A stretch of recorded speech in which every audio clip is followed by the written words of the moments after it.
Welcome to the Biotech Startups podcast by Exceeder. Join us as we speak with first-time founders, serial entrepreneurs, and experienced investors about the challenges and triumphs of running a biotech startup, from pre-seed to IPO, with your host, John Chi.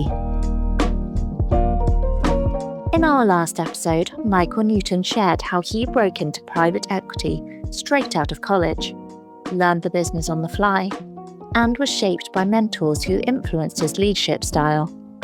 If you missed it, check out part 2. In part 3, Michael reflects on leaving finance for Stanford, where he reconnected with his interest in science and healthcare and started thinking seriously about entrepreneurship. He also discusses the risks and rewards of stepping off the traditional career path in pursuit of something more mission-driven. Absolutely. And so, you're heading out of, Cambridge from your business school. Were there a number of I've never graduated from HBS, but I'm going to imagine there's like job offers, apparently now there's not. Okay. And back then it was like we were again like financial crisis, so it wasn't like yes. But do not cry yourself a tear for HBS kids. But no, so actually what I did was they had a class in the second year where you could basically start working on a startup. And so a classmate of mine and I kind of ran with this idea of what was called pay-per-mile auto insurance. And so it actually is an idea that had been done in a few Commonwealth countries.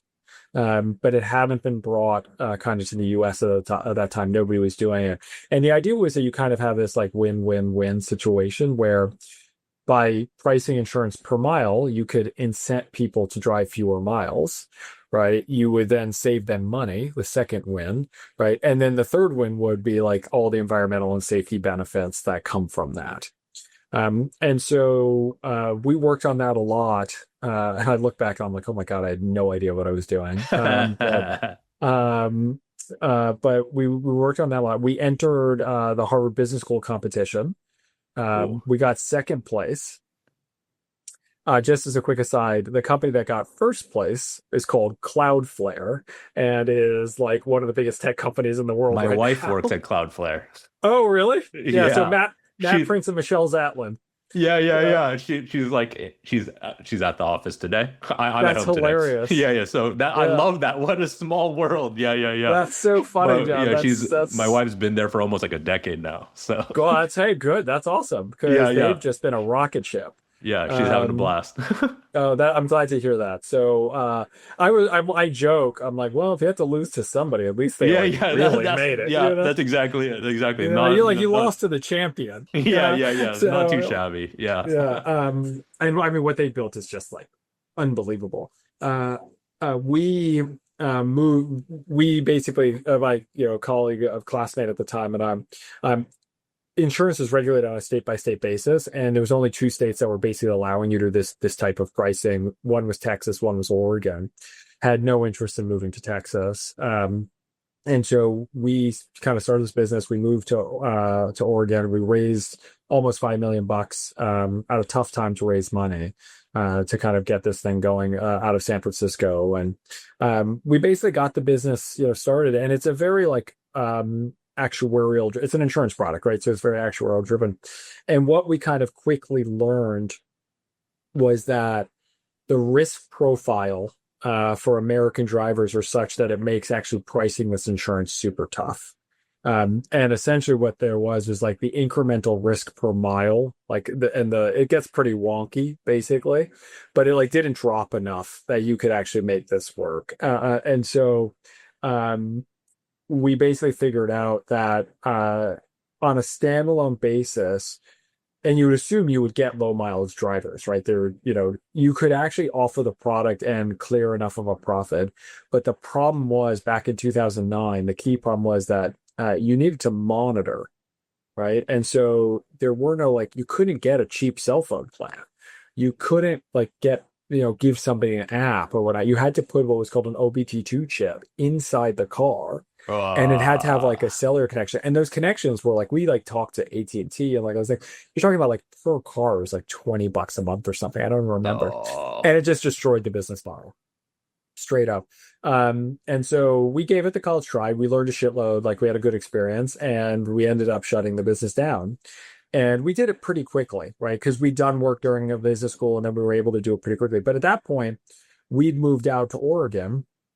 And actually, my girlfriend at the time, now my wife, she had gotten a job with a company that was doing really interesting, actually GPU based technology that ultimately got acquired by Amazon.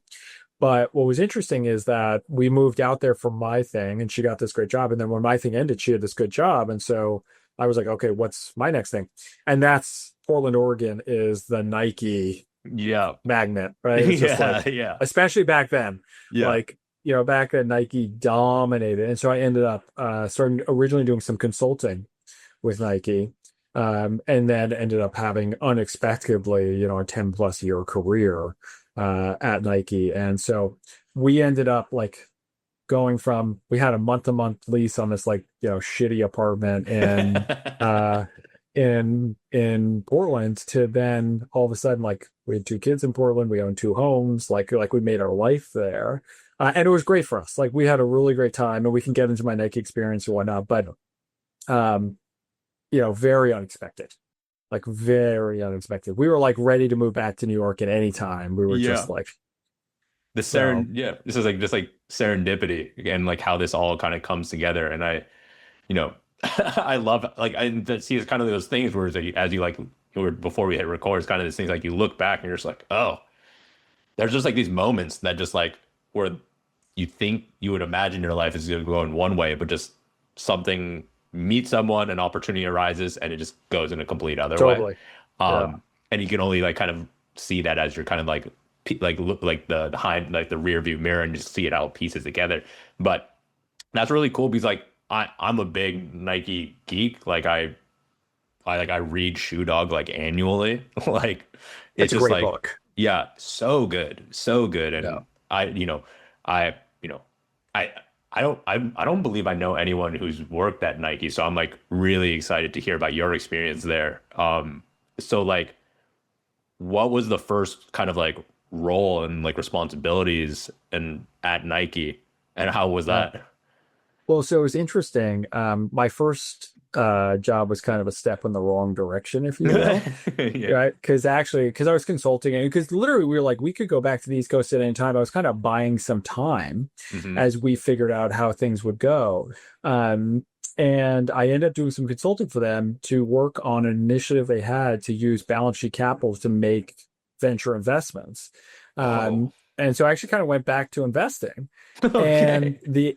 the idea was that the thesis was that you would invest with Nike Capital to drive sustainability and technology into the supply chain primarily.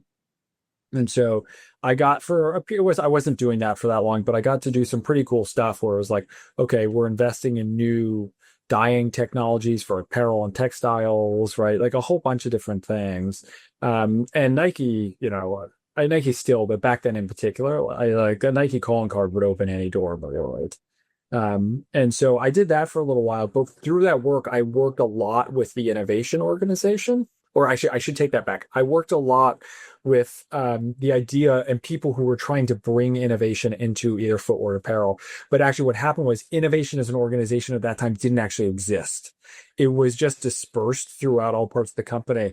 And they had a gentleman named Mike Yonker, who's a real mentor and friend of mine. They asked him to basically start building Nike innovation. And I like remember very vividly, we had a one-on-one that we're talking about some of these investments we were exploring and whatnot, and he was involved with it. And in his office in Nike, I remember the specific place, the Pete Sampras building. I know exactly where it was. This is very Nike, all these whiteboard tables everywhere, right? And it's a whiteboard table. And on his whiteboard table, he had an org chart for how he envisioned Nike innovation coming together. And he was going to be the first vice president of Nike innovation. And then there was like an organization. And I literally took a red marker and I drew myself into the org chart. Yeah. I love And I that. was like, you need me to come like make this happen, basically. And sure enough, like it took a little while, but like I was able to do that. So I actually so Mike Yonker was the first employee of Nike Innovation. His assistant, Monique Richfire, was the second employee, and Michael Duden was the third employee. And I kid you not, they started it in what was called the Shoelace room because it was the only place they could find space. But it was basically the room where they store all the shoelaces for prototyping. And then that wasn't big enough for us, so I sat in the hallway right outside. And this was in the Mia Hamm building where like all of the prototyping and all of that stuff was being done. But at that time, like that was like reporting into footwear, and apparel was totally different. And there was no like real like organization. And so slowly over time, we built Nike Innovation into like what it is today. And now Nike Innovation has a dedicated building. It's named after LeBron James. There's like hundreds of people who work there. And it's like a real like powerhouse. And so I just had this kind of unique opportunity to kind of start to ride this thing. And so we built all the strategy. We put together a whole bunch of like, obviously the financial side of it, like what are the projects? How do we do it? And there's I wasn't involved in this, but a lot of politics and like, how do you pull the people in and how do you create this? And what's the structure and all these things? But I just started to get, really deep into like, okay, how do we drive innovation in Nike to serve the athlete and to do it in different ways? And so that just led to this like kind of series of jobs and roles at Nike that I never would have anticipated. And I ended up working a lot on how do you start to kind of finance and build the operational muster to get these projects to scale. And it's become a real trend for me now. Something I'm very focused on is like the hard thing. And it's why I'm in the business I'm in now of like, how do you get something physical, innovation, sustainability, right? Better performance, whatever it is, like to scale, like, and how do you figure that out? And so we just worked a ton on, there's a bunch of projects, but the one that's like most well known is Nike Flyknit, right? It's a whole upper technology. It's a platform for the company now. We've launched it at the London Olympics in 2012, but like this was maybe my craziest Nike experience. I literally carried the first pair ever to China to start to build out the manufacturing facility. Whoa. And so Steve Wright, a colleague of mine, we went over there and we visited like all these factory partners and we figured out who we were going to work with and why. And we built a factory in Ningbo, China. We built a factory in Sri Lanka, and we just got it to the place where like, I mean, it was huge. We were doing the machinery manufacturer is based in Stuttgart, Germany. We worked with HSBC out of Hong Kong to put together the financing deal to make this all work. And so we just got to work on some really neat things like that, that were, changing the way Nike served the consumer. And so like it was, and Nike was, I mean, the company was on fire back then. The company's in a really tough spot right now. And if you've seen the stock at all, it's like not a pretty picture. But like it was on fire back then. And it was just like such a fun place, right? It was people who obsessed the athlete. Frankly, it wasn't that concerned about like kind of quarterly results and all that stuff because everything was just like hitting on all cylinders. And so we just like got to do like crazy stuff. And like really cool stuff. And so I ended up spending a lot of time in Asia. And through my work at Nike Innovation, they asked me to then go start to work within our supply chain organization and start to bring innovation into our supply chain organization, including trying to figure out how we do local manufacturing. So we built a factory in Guadalajara, Mexico, and then just was doing a lot of initiatives to drive kind of innovation into like basically existing factory partners or work with new factory partners. And it was everything from how do you cut more efficiently to how do you put in data and analytics to do, faster supply chain work, a whole bunch of different things. And yeah, it was just kind of a wild experience that was very like, we were like talking about the millions of items, right? Like how do you like pump out a real volume? These were, figure out global logistics patterns. Like it was very tactical and like extremely operational. And I just loved it. I just like really enjoyed that. And to do it at a company like Nike, it's like, okay, you're working for Whirlpool. It's like, oh, I'm making better dishwashers or whatever. Right now, I was like, oh, okay, it's like pretty cool. Like we're working on cool product that people love. It's sexy. Like, and by the way, it's like, oh, I remember I was once in a meeting, and the person who walked out of the room before me was Maria Sharapova. Oh my God. Or I was at the gym working out, and LeBron was there. Oh You my know, God. or you're in the cafeteria, and literally Michael Jordan is like buying a coffee. Um, That's and so so crazy. it's just like it was just like a unique environment on that, and it gave me people were great. The company was just like a rocket ship at that point. Um, obviously there was always challenges, and it's a big company with bureaucracy and all those things, but it was just like it was really a blessing for us and for our family, and um, we ended up having 2 kids in Oregon and doing a bunch of work there. And it just was like never. I mean, my wife's from Belgium. I don't think she even knew where the hell Oregon was. You're Right? just I like, mean, where are we? Like, this is yeah, no, seriously. It's like what? what is this Yeah. place? And Portland is like, Portland's like Coke Zero. It's not even Coke, Diet Coke, like as far as Yeah, cities yeah, go. yeah, yeah, yeah, yeah, So, like yeah, it is yeah. and back then, or actually, Portland's had gone through some really rough times. It was also on fire back then. It was like the time when every week the New York Times was like, the best restaurant in America is in Portland, and the best outdoors is in Portland, and like the hipster paradise is in Portland, and it was awesome. Yeah.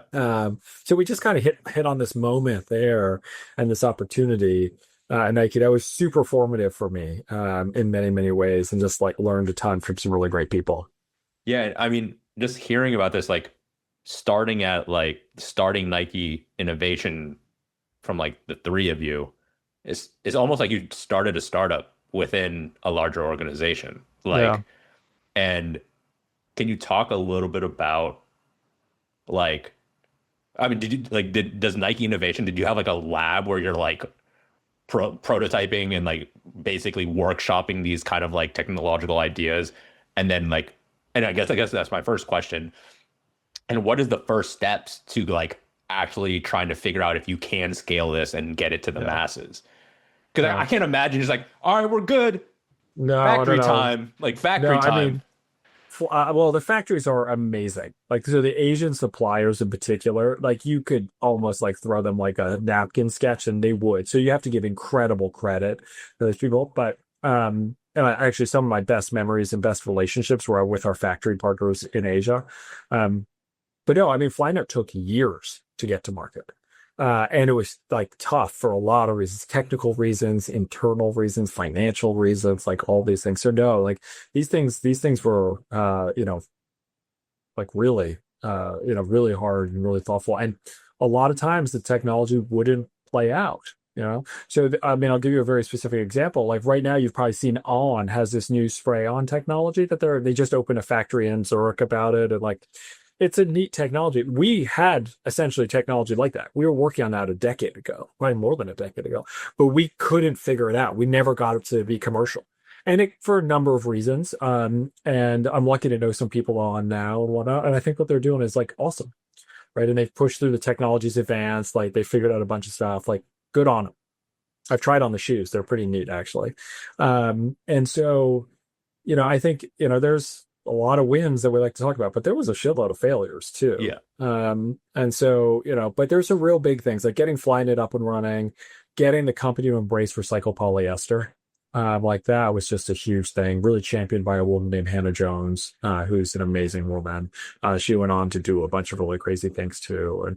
And so no, I mean, it was like, you kind of learn in that situation. It's like, and I struggled, and it's one of the reasons I'm not at a big company now, because actually in my heart, even though I was there for like 10 plus years, like I'm not necessarily the most big company native person.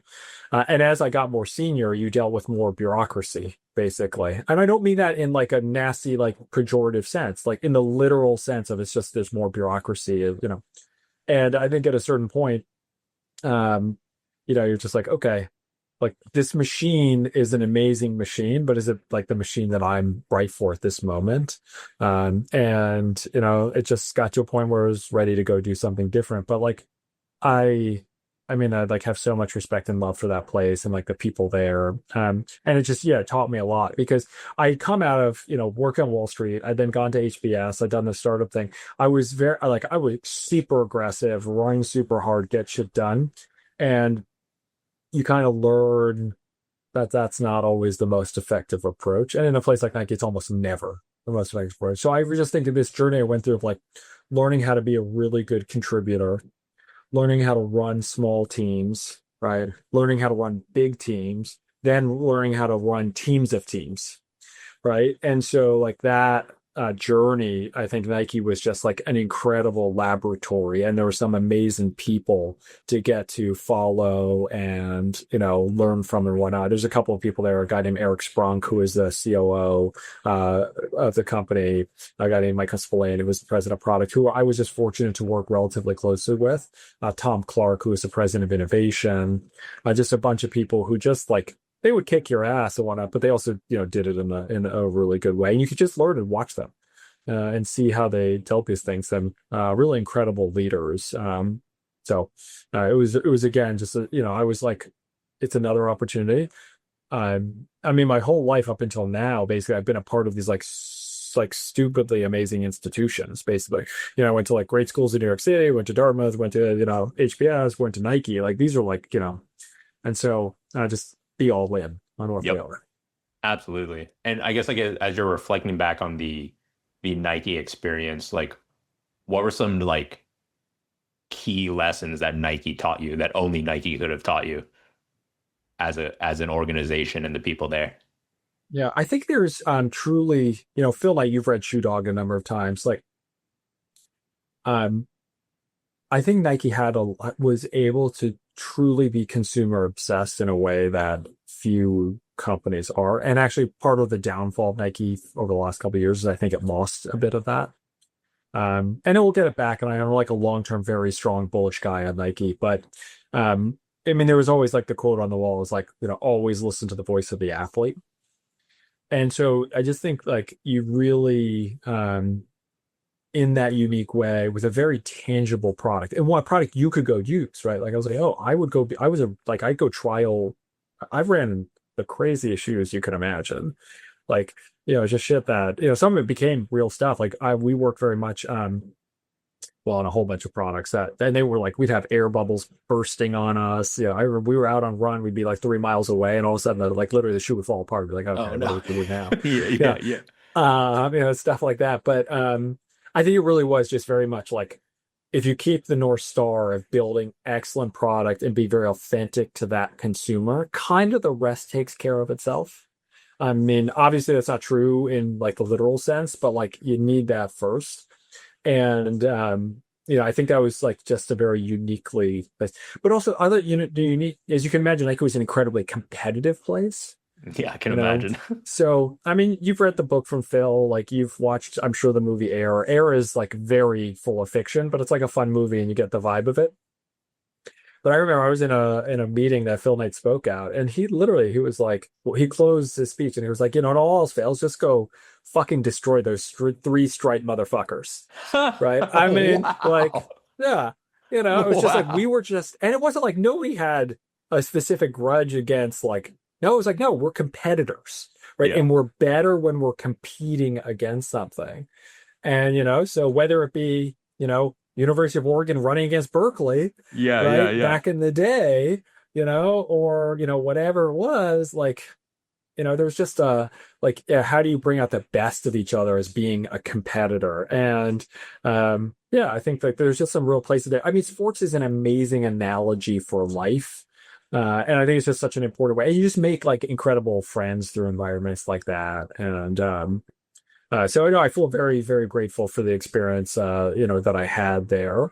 And it's a really wild place in many ways. It's changed a lot, recently, but I think it will get its mojo back. Yeah, absolutely. I think so too. And I love the North Star kind of like, you just like, always have to remember, why do we do this? Like why do we do this? And that's for every organization, and every company has its own North Star, but like you got to remember. And as like I can imagine as companies become larger, more successful, there's just more moving parts. It kind of has this entropy.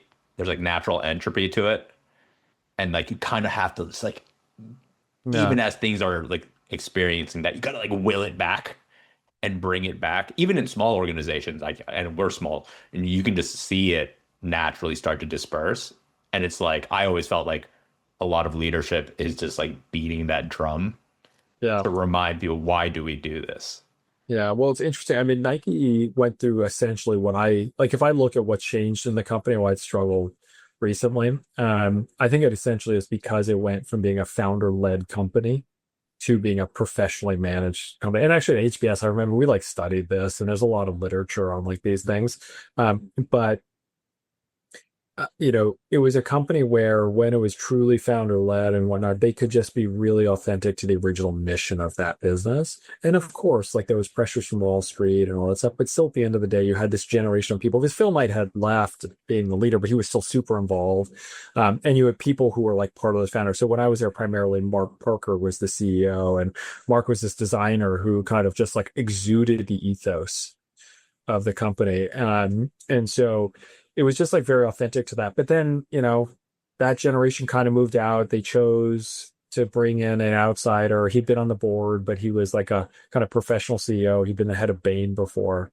I've, met John Donahoe many times, have a ton of respect for him, but he just wasn't the right leader at the right time for the business. And you combine that with, the pandemic, I think a lot of pressure around like how do you drive quarterly results, and instead of just focus on like what Nike was super good at, they started to like milk and kind of try to like just maximize every aspects of the business, moving away from distribution relationships, like not having streetwear follow athletic authenticity. They tried just to push streetwear as its own thing, and like I just think that got to a place where it just was like a little too much for the brand to maintain. And so it, has kind of lost that. And, the world's changed a lot. These new brands are able to create really amazing products in ways that are easier than it used to be. So, yeah. And I think this is just an observation as someone who's just like interested in business and business history. Is just like every kind of cohort, or just like, you talked about like the founder-led companies. It's like, how do you properly succession plan and keep that mojo? I don't know. Like there's only a handful of companies that have done it. Like we like you mentioned Munger earlier. It's like, how does Berkshire continue without the two of them at the helm? yeah. I don't know. Like I don't have the answer, but it's always a question I've asked myself, is like, how do these companies, and maybe there isn't a good answer for it. Maybe these companies eventually just like I think there's some I agree. I think it's super, super hard. And actually if I were to join a company that I thought was about to go through like a founder transition, I wouldn't join it. Right? Like I wouldn't have joined Apple like just when like Steve, was leaving and Tim was coming in. Now, obviously now it's gone through that evolution and the company's done amazingly well, right? There's no doubt about that. And like, Tim's obviously done an amazing job leading that business. I had the chance, he was on a board at Nike, I had the chance to meet him a few times, which was pretty cool. But you can, a company that's kind of got through, you can join, but like, it's super hard. The company that I think does an amazing job with it, and there's actually, because you probably listen to the Acquired podcast. Yep. Right, everybody like that podcast is like they're like royalty. Yeah. But Hermes.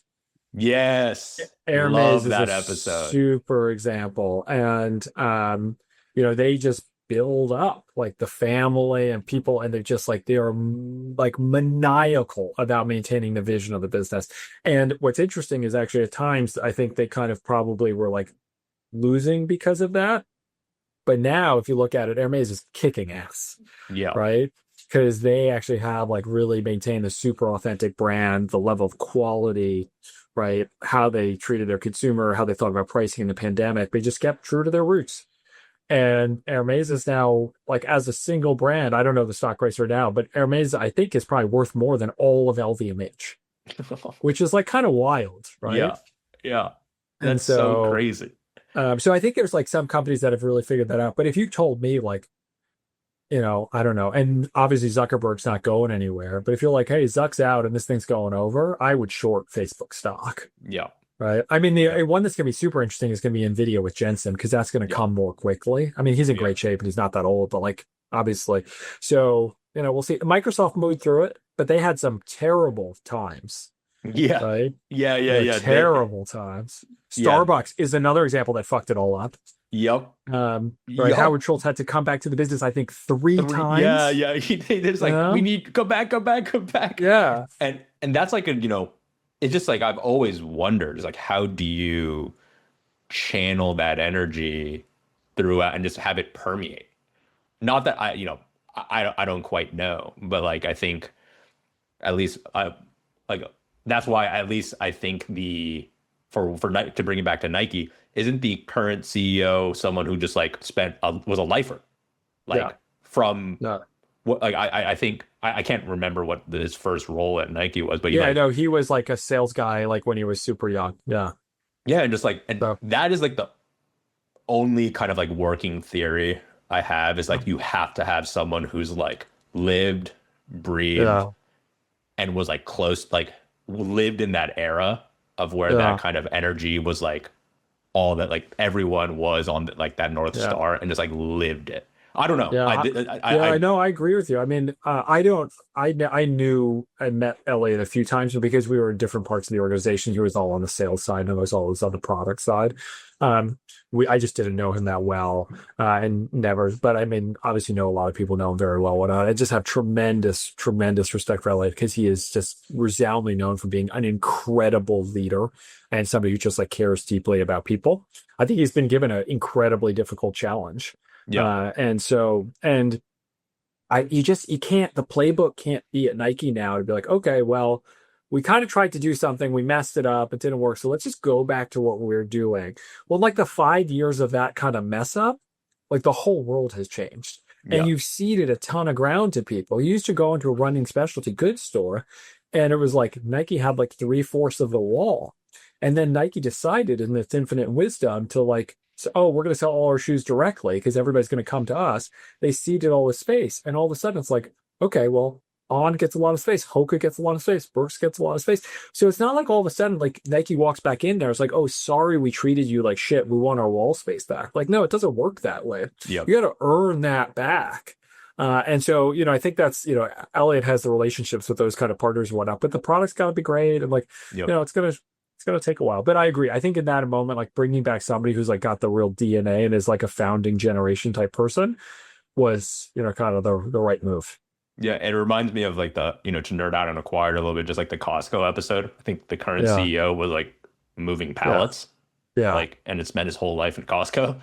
And Yeah. now the CEO. It's kind of like, yeah, like he lived and lives and Yeah. breathes the Costco, like, Yeah. and you've seen it from the very, And very, he'll never let the hot dogs be more expensive. yeah, But yes, I mean, exactly. I will kill it's like, you. 'cause, I will yeah, kill you if you exactly. change the price of the hot Yeah. dog. I Uh, love that. But what are the companies like that can do that, right? Because I think there are some companies that are more like cults, if you will, like they Yeah. will. And so you're like, you need to maintain that and you need to have the people who've been there throughout their whole career. But then there's, other companies who are different. Yeah. It's like, nope, you can bring in a real professional CEO. They can do a great job. They can really deliver. And maybe it's just like, and that's not to poo-poo on people who are from other organizations, because there are plenty of folks who are coming from the outside and going in and running companies exceptionally well.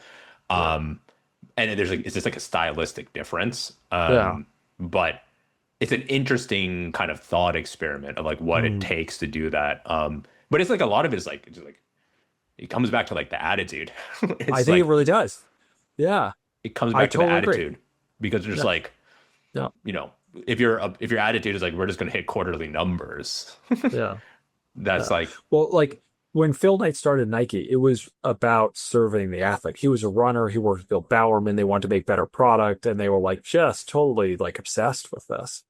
And so that attitude and whatnot, and then it becomes a multi-billion-dollar company, sure, but like the attitude is there. I think there's a lot of companies that have been started where no, this is just about like how we kind of make money and yeah. So Harvey Golub, who I mentioned before, I worked with, had been at McKinsey. He went on to run American Express super successfully. And I don't think there was like, oh, there's not this like culture of ethos of like, and I could be wrong because I never worked at American Express, but like, so I think he's able to go in there and be like, okay, we're just like a super efficient business. How do we do this? Like, there's not like a lot of, this is going to sound bad because I don't mean it that way, but there's not like a lot of heart in it. And I'm sure people are obsessed with American Express and have a lot of heart and like care for the consumer. But I think it's different than Costco or Nike, Yep. all these different Absolutely. places. So Yeah. It's a real, and I think there's like a million ways to make $1 million. Like there's yeah, like so many different ways, and nothing against like banking or investment banking or, but they're just motivated differently. Like, it's just like a different motivation. And I guess aligning those motivations, if you're motivated to just make the most money as quick as possible and for as long yeah, as possible, that can be your North Star. Like it's just a different North Star. Um, yeah. and No, making I sure mean, there's like tons of hedge funds who that's all they do, right? And their whole culture is like just around that. yeah, Um, just different. It's just like a different North Star. yeah. But so it sounds like you had a incredible experience at Nike, surrounding yourself with, you know, just so many, just legends, just like Yeah. absolute legends. When did you know it was time to move on, and did you know what was up next? Um, so I did not know what was up next. And so that's how my crazy biotech journey gets started, and so we can get there. But there's a couple of things. So, the business at Nike was, as I mentioned, was kind of changing. The leadership was changing, whatnot. A few of the people and senior leaders who I'd been really attached to had started to kind of leave the business. And so that started to change some things. As a family, we really wanted and saw an opportunity to go overseas, and my wife being from Europe makes that easier for us. And I think we just came to see an opportunity, like, okay, this chapter is kind of coming to a close. I was super fortunate. The company was very, very generous to me, and like they gave the ability to like leave on good terms and like everything like that. So that was awesome. But the it just kind of it was just right. It kind of became clear. It was like, I'm not going to get what I want out of the next steps at Nike for a variety of reasons. And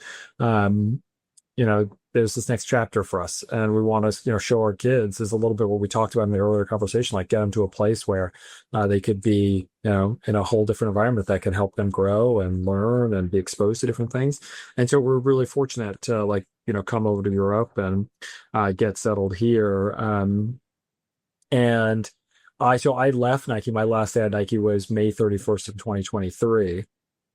And my wife, actually, I should say as well, my wife ended up working at Nike too. Oh, wow. Yeah, so she had been working for the startup one, and then at a certain point she moved over, and the startup got acquired by Amazon and whatnot. She ended up working at Nike too. And so what ended up happening was it made sense for me. I was ready to leave and whatnot, and she was able to transfer her role to Europe.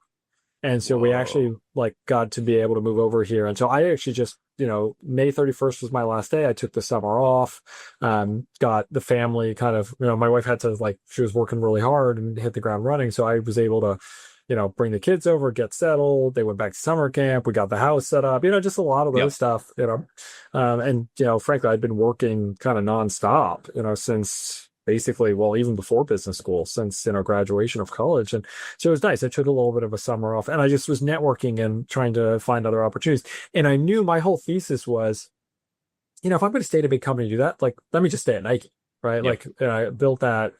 But this was no, life is short. I want to go do something as dramatically different as possible. And I was really looking at mostly small companies. There were some bigger things that came up, but I was lucky to get put in touch with this opportunity where, Qorium, our company, had essentially had kind of 2 years of scientific development, improving out the product and the process and kind of the core bioprocess underneath that. And, they were ready then to take it to the next level. And so they hired a headhunter out of London, and I got put in touch with them, and we started to get to know each other. It turns out we had some connections actually between It's a Small World. Just kind of got to the point where they're like, yeah, do you really want to do this?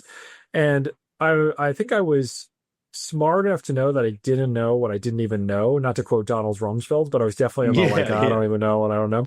But I was, dumb enough to believe I could kind of figure it out. And Sometimes you need that.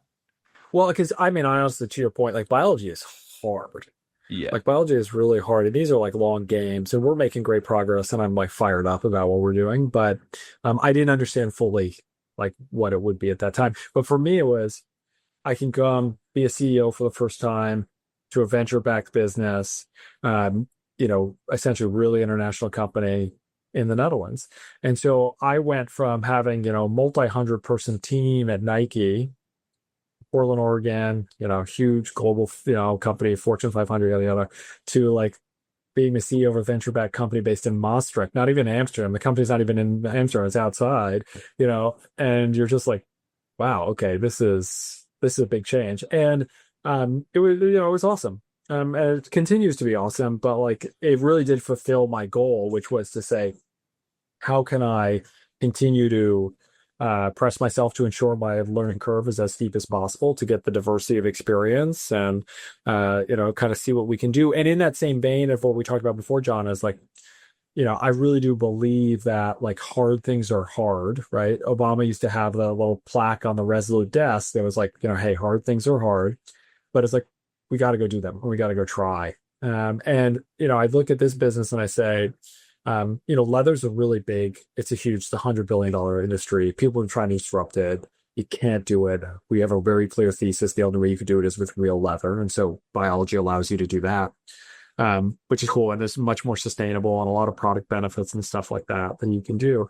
But also I just came to understand, and you know this 1,000 times better than I do, John, because we're getting directly into your wheelhouse, is what synthetic biology like has to become for humanity is just like unbelievable. And I think very, very few people like outside of this field yet understand it. And, cultivated food has gotten a lot of like attention and the boom and bust a bit of there and whatnot. But like we need to harness biology to be the factory of the future for us. And starting with leather is a pretty good place to start because it's like a simple monoprotein. It's not regulated, right? Like there's a lot of things. It's got a relatively high price point. Like there's a lot of things that dynamically, structurally help it kind of be a good spot. But it's bloody hard. But I'm excited to basically be part of like what I think is like the future of synthetic biology. I just don't know, like, I don't think its potential is going to be unlocked like in our lifetimes, right? Like this is like 100-year plus journey. And it's going to be unbelievable. Like when we figure out how to harness and really control the biological pathways, like the world's going to be our oyster. It's really, I mean, from a healthcare perspective, obviously, but just like, when you're like able to basically use cells to make whatever we need, like it's going to be incredible, but it's still bloody hard. I mean, we're talking about like, still trying to figure out how you build like, single gene edit modifications to enable cell line modification. And like, that doesn't work perfectly. Like you said it before, it's like, it's like 1 step forward, 2 steps back, 4 steps forward, Yep. and nothing is independent. Everything is interdependent. Yep. So it's like, oh, we make progress here. And you're like, oh, something but over there. Everything else. Yeah. Thanks for listening to this episode of the Biotech Startups podcast with Michael Newton. In part 4, you'll hear how Qorium came to life, sparked by a mission-driven mindset and a transformative scientific vision. Michael also reflects on the lessons he's learned as CEO and how his early experiences continue to shape the way he builds teams, leads through uncertainty, and makes decisions. If you're enjoying the series, be sure to subscribe, leave a review, and share it with a friend. Thanks for listening. The Biotech Startups podcast is produced by Exceeder. Don't want to miss an episode? Search for the Biotech Startups podcast wherever you get your podcasts and click subscribe. Exceeder provides research labs with equipment leases on founder-friendly terms to support paths to exceptional outcomes. To learn more, visit our website www.exceeder.com. On behalf of the team here at Exceeder, thanks for listening. The Biotech Startups podcast provides general insights into the life science sector through the experiences of its guests. The use of information on this podcast or materials linked from the podcast is at the user's own risk. The views expressed by the participants are their own and are not the views of Exceeder or sponsors. No reference to any product, service, or company in the podcast is an endorsement by Exceeder or its guests.